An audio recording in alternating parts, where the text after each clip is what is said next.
Welcome back to CFO Weekly, where we're talking with financial leaders about how to build efficiency in their teams, create time for strategy, and ultimately get results. With your host, Megan Weiss. Let's jump right in.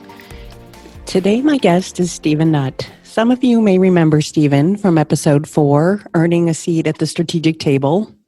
Stephen has over 27 years in accounting and finance, with 21 of those years spent within community banking. Most recently, he serves as the CFO at Community National Bank and Trust of Texas, an $830 million asset community bank with 15 branches across North Texas. Since joining the bank, he has overseen asset growth of 65%, stock value increase of 60%, and a 68% increase in tangible book value. Prior to joining Community National, Stephen held CFO, CRO, and controller positions with several banks in Georgia, with extensive experience ranging from de novo institutions to a $2 billion bank holding company. His focus has been in strategy pertaining to asset and liability management, acquisitions and valuation to maximize performance, balanced with risk management. Stephen is a licensed CPA and received an MBA from Brenau University and a BBA in economics from Harding University. He serves as a board member of Youth Reach International, a worldwide organization that mentors vulnerable youth and helps prepare them for success. He also serves on the Accounting Program Advisory Committee and Strategic Planning Committee for Navarro College in Corsicana, Texas. Stephen, thank you so much for joining me again today. Thank you, Megan.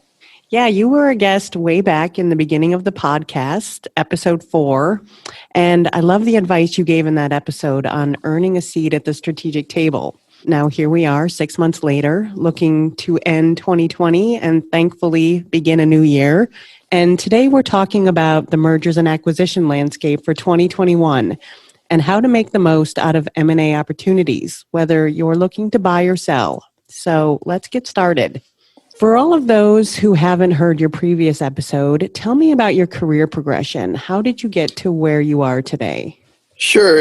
It's really interesting that the topic's M&A because I'm in the banking industry, specifically community banking, and that's one of the biggest industries that produces a lot of M&A. And so I've actually been kind of a product of that through my career. I started in banking in 1993 out of college, and a few years later, the bank I was with sold out to a larger bank, and then so I took a few years and actually worked in a corporate at Waffle House in Atlanta, Georgia, and then decided I wanted to get back into banking because I really enjoyed the strategy side. I really enjoyed that work atmosphere. So I got back into that, and within a year, the bank that I was at sold again. So then I was at a new bank holding company.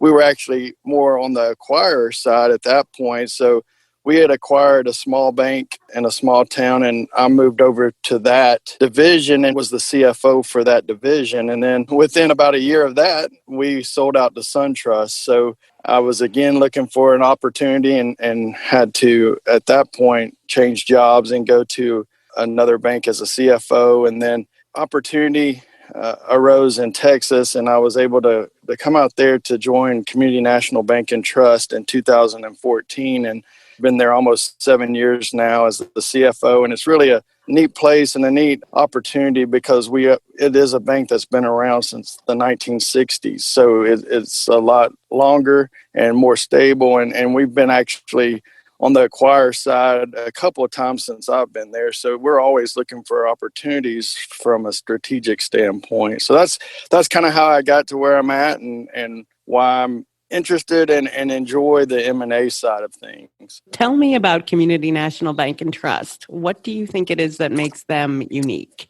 I know a lot of people, when they talk about their workplace, if they or enjoy it, talk about the people, but that really is something that's different about where we're at. It's definitely different than where I've been at in the past. It's just we really put an emphasis on a people strategy and keeping people. When I first started there 7 years ago, I was the first person that was in management that they had not hired or that they had not promoted from within, that they had not had been there quite quite some time. So that was kind of a unique situation stepping into that, but I really see the benefits of that because we've got in our industry a lot of turnover, and people just come and stay at our bank, and you can build a lot off of that. And I think that's a really good strategy to have. So I think people makes it unique. And then the second thing from a community banking standpoint that makes it unique is our community focus and our footprint. So the banks that I spent time with, community banks in Georgia, a lot of it was in the metro Atlanta area. So it was really the strategy was to start a bank, build it, and then try to sell it. That was a strategy that worked for a long time. But what it doesn't do is allow you to really make a connection with your community.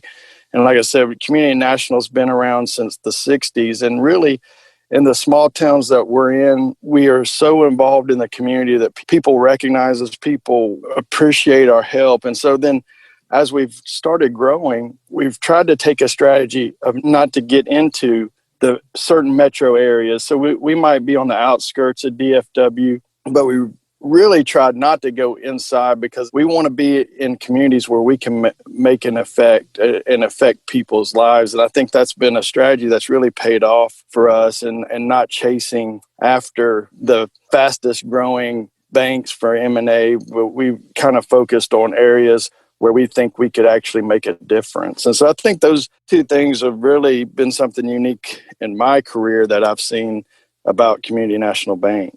Yeah, it sounds like a great place to work, like a nice small town feel. You don't see too many banks that aren't like huge corporate conglomerates anymore. That's right.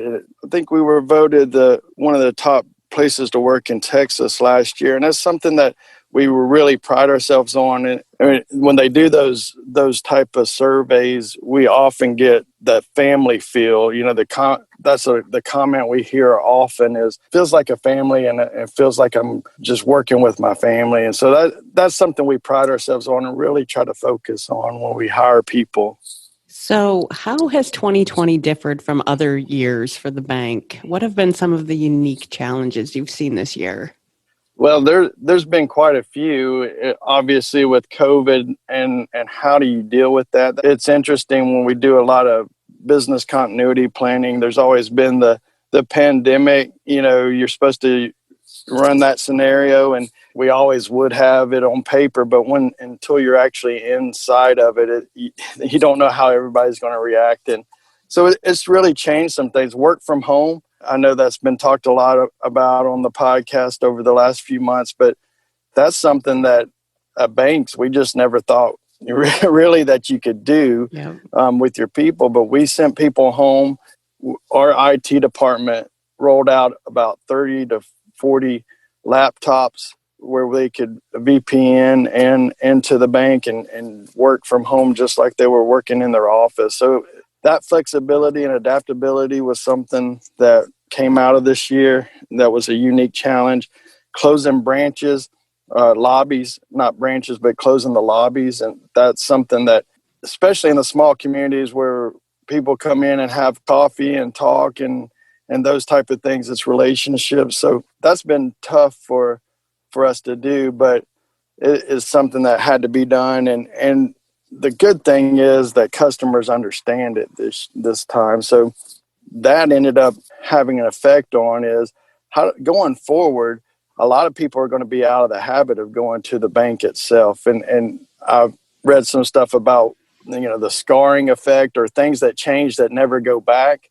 So there's going to be a lot of people that realize they don't have to go back into a branch or into a bank. So how can we adapt and service those customers is something that's going to be a challenge going forward, but it is definitely something that we had a challenge this year. And then the other thing that I think was a big unique challenge was just fewer meetings or fewer connections.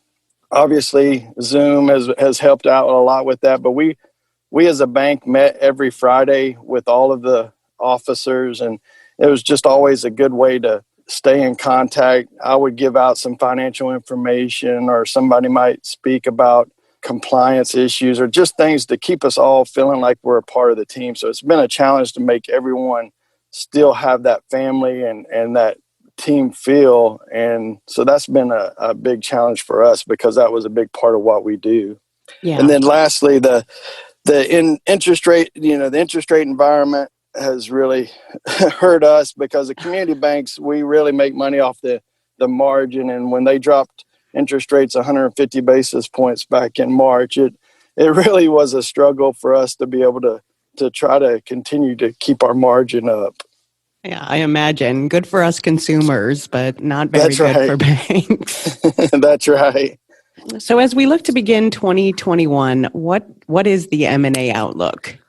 It's really interesting when you think about it, and I look at a lot of the different things and listen to a lot of different experts on the topic. But M&A was down in 2020. It looks like it's going to be down about 57% from where it was in 2019.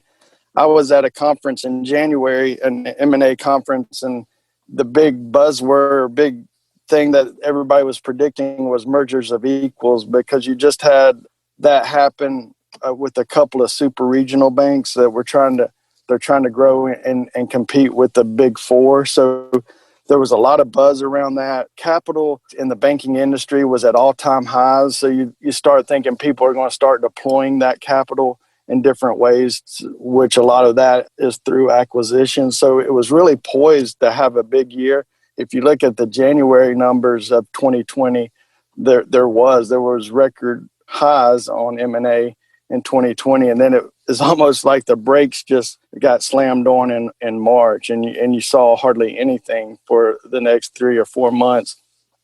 We are seeing that start to pick up a little bit more towards the end of the year, which is a good thing, and I think you'll see it continue. I'm not sure that 2021 will be back to 2019 numbers, but I think you'll see an improvement.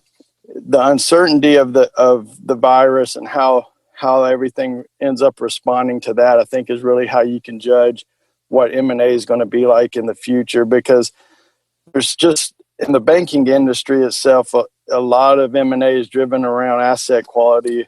And really, there's still a lot of unanswered questions about that, about where we're at with that. So far, we haven't seen the losses that we were expecting back in March and April. So you feel good about that. But what you don't know is if a lot of the stimulus and PPP programs just pushed those losses down the line a little bit. So that, I think, is going to be a hard hurdle for acquirers to get past, is to really understand the asset quality of the acquisition or the target that they're looking at. So those are things I think will be a little bit of a hurdle, but I do think you're starting to see signs that it's improving. Jamie Dimon with Chase just last week or two on his earnings call was talking about how they've already projecting to start releasing reserves because they don't think they're going to have the losses that they were expecting back in March and April. So we're seeing a lot of improvement. And I think if you see that improvement and you see improvement in the situation with the virus, you're going to see really a boom in M&A, because a lot of that capital that I was talking about that banks had has not gone away. You didn't see in this downturn bank failures and problem banks as much as you have in past downturns. And so I think there's still a lot of pent-up ability and capital that can be allocated to acquisition. Yeah, I think the good news this year is that a lot of businesses weren't hurt quite as badly as they expected to be back in the second quarter, but still lots of unknowns, and exactly. Hopefully we are beginning to see the light at the end of the tunnel, but who knows? I agree.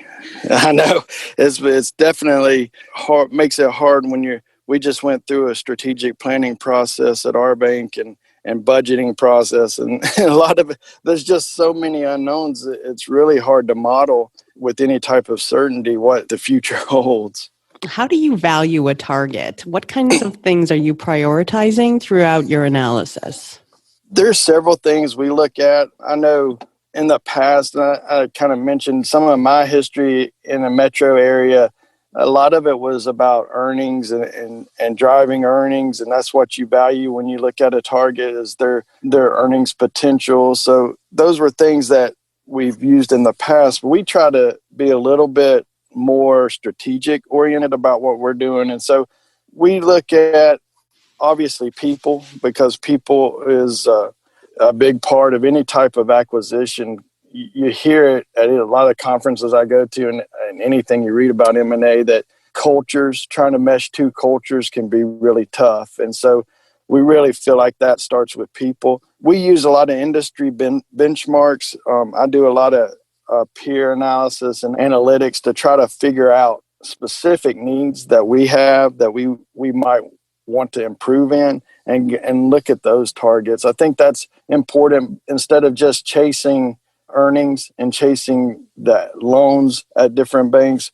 We really look at what are areas that we are deficient in, that we could go out and actually improve ourselves and make ourselves better. And so I think that's one thing. And a lot of times that reverts back to deposits, because we've seen that there are branches of ours that can generate a lot of loans, but then how do you fund those loans? And we want to be able to do that organically with core deposits. And so we really put an extra value on deposits, and less so on cost saves.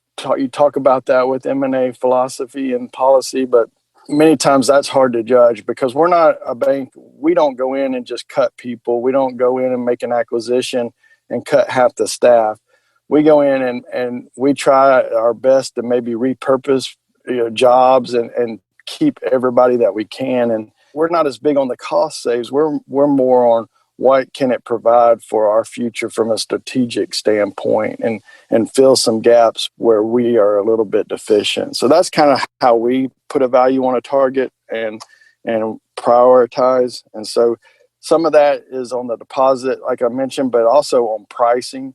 Net interest margin is very important to us. We feel like we have a very good margin, and that's always been a premium for us. And the reason we've been able to be successful is we have a low funding base, a low funding cost. So when we look at a target, we're looking at that as well, because we don't want to go in and buy someone and they're paying up for deposits, and we go in and have to cut interest rates on those deposits. We're going to lose those deposits. So those are things we look at, not so much just looking at, well, are they a profitable business? And alternatively, what do you think a seller needs to be considering? How do they position themselves to get the best price?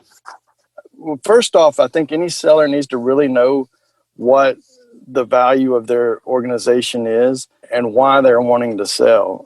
And so if you can answer those two questions, if you know where your value lies and why you're wanting to sell, then you can enhance those areas. And so I would always say enhance asset quality. If you need to scrub your loan portfolio or do what you can from that side, you need to do that. Obviously, limit contracts in the banking industry. Our core contracts are huge IT costs, and those sometimes, if you just entered into it, there's no easy way to get out of it. In community banking, that's often a hindrance to a deal getting done, because there'd be such a big buyout of a contract. So I think you need to look at that. You need to look at your people and not have a lot of excess people. And I don't mean you need to go out and necessarily cut or fire people, but if you're seeing that selling yourself is on the horizon, you maybe don't replace certain people in situations. So I think those three things are things I would look for as a seller. But I would look for things like I was mentioning about that we look for that creates value. So there's a lot of core deposits in your institutions and core customers, really enhancing that and putting that out there to sell is very important, because when we're looking for something to buy, we want to see somebody it's a business that's going to stay there. When you go in and you're looking at an acquisition, if you don't know if the customer base is going to stay, I can't pay you a premium on your deposit base if I don't think they're going to stay around. So those are things that I think if you're a seller, you really want to enhance it and try your best to improve. I think that's great advice. And you touched on this a bit, but utilizing peer analytics. So how do you utilize peer analytics and benchmarks when making an acquisition? banking industry is kind of lucky in that we all have to report each quarter to the FDIC, a call report, and there's a lot of good information in those reports. And then there's a lot of good companies that put that information and aggregate it so that we can search and look. And so what I do is I have a couple of different software packages that I can go in and really narrow down to a target what I want. So if we're looking at an acquisition and we say, well, in this area we would like something that has a loan to deposit ratio of 50% so that they can fund our loans in a different area, I can go do that and put in those parameters, and really it will kick out a certain number of banks. And then I can really dig deep into their financials and see if there's what the best option is. So I think being able to use that type of information so that it's part of the strategic planning process. When M&A is on our strategic plan for the upcoming year or the upcoming 5-year horizon, we can really start narrowing that down and really start tracking these targets that we might be interested in. And I think it helps out a lot. Like I mentioned in the past, I think a lot of times it was just you'd get a call from a consultant and say, hey, this bank wants to sell. Would you guys be interested? So that was more reactive. So what the analytics allows us to do, it allows us to be proactive and really seek out situations and targets that are more beneficial to us. Yeah, it's nice to have all the data and, yeah, like you said, the benchmarks available. But how would you analyze a business that's maybe unique and doesn't fit into a box or have an obvious peer? That's a little bit harder. Obviously, we about 3 years ago purchased a title company, which you would think would be part of, it is part of the banking financial industry, obviously, but it's not an area we had a whole lot of expertise in. And so we kind of struggled with that. How do you value it? What do you look for? And so then a lot of that has to come back to earning streams and analyzing their expense side, and if there were ways that we could help that, then people. So it really didn't change in what we're looking at, but it does require a little more expertise and maybe getting some outside help in that area. I read recently, I don't know if you've read the book, Robert Iger's book about the former CEO at Disney called Ride of a Lifetime. And one of the things that I found so fascinating in that book was how they would value targets. When Disney purchased Marvel and when they purchased Pixar and when they purchased Lucasfilms, and it was very interesting about when they purchased Pixar, how the things they valued versus when they did Lucasfilms. And so it really is intriguing when you're into areas, how do you decide what value is? And really it comes down, I think, to your strategy, what you're trying to add. So if you can really see that this company is going to add so much benefit to you, then you're willing to pay a premium on that. And so I think that's where what we try to do. We've done that with the title company.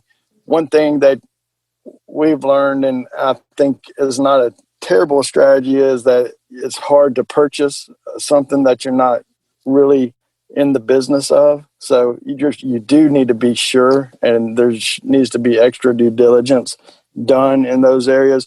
I think a lot about the fintechs that are out there now. That's all the craze, and you see that everywhere. But before you go out, there's examples of community banks going out and buying these fintechs and trying to implement their software or their solutions. And really, I'm not sure that's the best way to do it. Maybe a partnership is better, because the problem with going out and purchasing it, if the people leave, then you're stuck with something that you may not know how to run. And so that's something we've looked into. And so I think it's definitely people driven and really understanding the business that you would be getting into. That's great advice. So are you seeing any new disruptive business growth strategies emerging? I do. I think the pandemic has really accelerated digital adoption in community banks.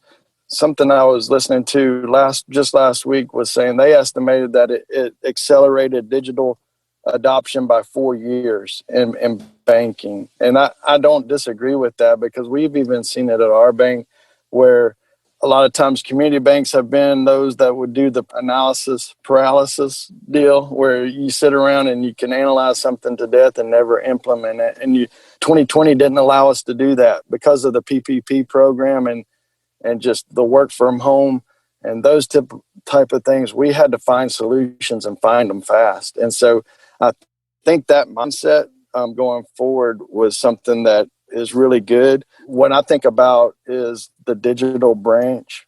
You see that I think that's going to be the big disruption, is finding a way, like I mentioned, to allow people not to have to go to the bank. So if we started asking this question, what are we requiring our customers to come to the bank for that they could do online?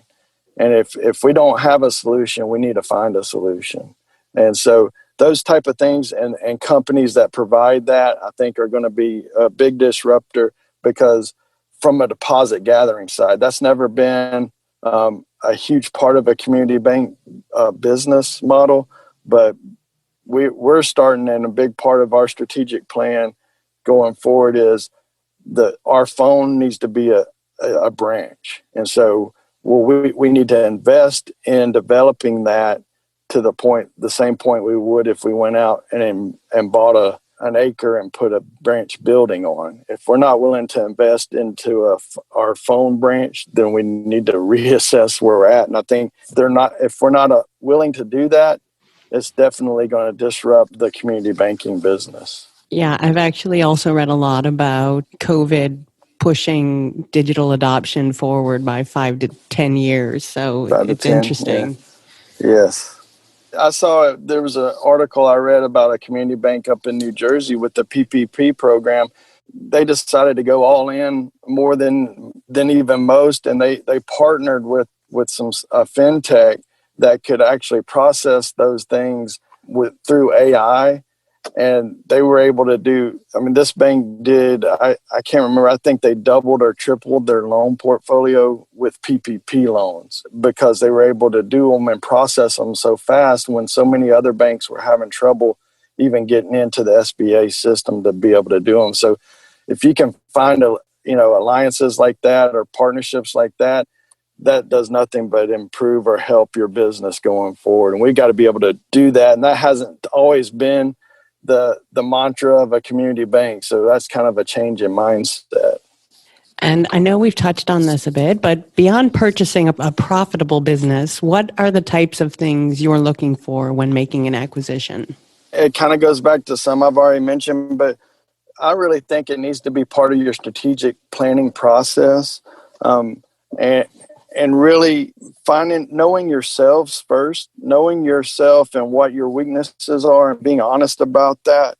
A lot of times when you're doing strategic planning, you can come up with a page full of strengths, and for some reason we don't want to voice our weaknesses. And so I think really being able to be honest with yourself first and address those weaknesses through a strategic planning process. And then as you go out and look at target, it becomes more of, what do I need, and how can I enhance my strategic objectives, where I focus on just getting better, not just getting bigger. And I think if you can do that, those are what I'm starting to see. And I really like that a whole lot better than just waiting around for a phone call from somebody willing to sell. So I think looking forward, you're going to see more of that. But that really is what I like to look for in an M&A deal. Do you think it's harder to value a target virtually? I know from my days in M&A that it was a lot of flying around and sitting in war rooms. And so I'm interested to know what it's like in a virtual world. I think it is, but a lot of stuff can be done through digital now. So we do a whole lot of due diligence on a loan portfolio when we go in to look at an acquisition. A lot of that now can be done through file sharing, and the security of that has improved over the years so that you can do that. When you talk about M&A and you talk about people and culture, that's really hard to get a good grasp on virtually. you have to spend time with people to really understand what's going on. I think the numbers, and I think some of the due diligence analysis that you do can be done virtually, but really the struggle is culture and people. And so that really makes it difficult. Yeah, I imagine that can't be easy to assess from a distance. Sure. So as we head into 2021, what keeps you up at night as we look into the future? In banking, it's always been a worry, but even more so now is cyber risk. I just worry about we're becoming so much more technology driven and cloud based and things like that it's scary. Some of it's because I'm not an expert or know as much as I probably should about cyber risk, but that really scares me that from a banking standpoint that we could really see a big increase in that and cause some losses and a lot of losses. That's the way that somebody can really hurt a bank now. In the past, it was walk in and rob the teller. Now it's log in and rob anything in the bank, the wire transfer program, all that kind of stuff. It just worries me because we are becoming so much more reliant on the technology. I just want and hope that our cyber security can keep up with that. Yeah, so much personal data out there. Yeah, every day you're reading about hacks, and it Yes. is a scary idea. One of the things that separates us from, I believe, even community banks from other banks is people trust us. There's relationships there. They trust us. So the risk of something getting out, people's information getting out, it scares me to death because that could be a really big problem. Yeah, definitely something you don't want to end up in the news for. No. And then lastly, so what has been one positive change to come out of 2020 that you would like to see carried into the future? For us and our situation, the biggest thing is a change in mindset to be able to embrace technology faster. I kind of ran into a saying at a conference a couple of years ago, fail fast and fix it. And I really have kind of bought into that idea of go ahead and implement it. And if it fails, we'll fix it. But that's never been the mindset in the banking industry, I don't think, especially community banking industry, because we've always been, well, we need to make sure that it's safe. We need to do this. We need to be in compliance. And we do need to have all that stuff, but we've got to be able to be a little more agile going forward. And I think that's what this has caused us to have to do this year. And by doing it, I think it's given us more confidence and being more comfortable with the idea of faster implementation. Let's try things. We don't have to wait around a year to make sure it works. We can go ahead and do it. And if it doesn't, we'll fix it. And so those mindsets, I think, has been driven a lot by the digital adoption that you talk about that has been required this year. And so I hope that keeps that up going forward. I think it's for a community bank, it's going to really be required if we want to be able to compete on a long-term scale with the banking industry. When I got into banking back in 1993, there were about 13,000 institutions across the country, and now that's about 5,000. So consolidation in our industry happens, and if you're not willing to adopt and adapt quickly, then I think you're going to be one of those that ends up getting consolidated. So I think that's where we really have seen some improvement that I hope stays around as a mindset in our institution going forward. Yeah, that's a great perspective. And I think 2020 has taught us all personally and professionally that it's important to be able to adapt. I agree. Stephen, thank you so much for joining me today. Thank you, Megan. I really enjoyed it. Yeah, I've enjoyed speaking with you and getting your perspective on the M&A outlook for 2021. To all of our listeners, I hope you've enjoyed this episode as well. Please tune in next week. Until then, take care of yourselves, and I wish you all a healthy, happy, and prosperous new year. If you're ready to boost efficiency and streamline your accounting processes at significant cost savings, it's time to talk with Personiv. Their people-powered solutions have transformed the delivery of back-office tasks and general accounting functions for decades, partnering with clients to provide everything from accounts payable to payroll services. See what Personiv can do for you by visiting personiv.com. You've been listening to CFO Weekly, presented by Personiv. Please subscribe wherever you get your podcasts to hear all of our episodes. Want to learn more? Check out personiv.com. Thanks for listening.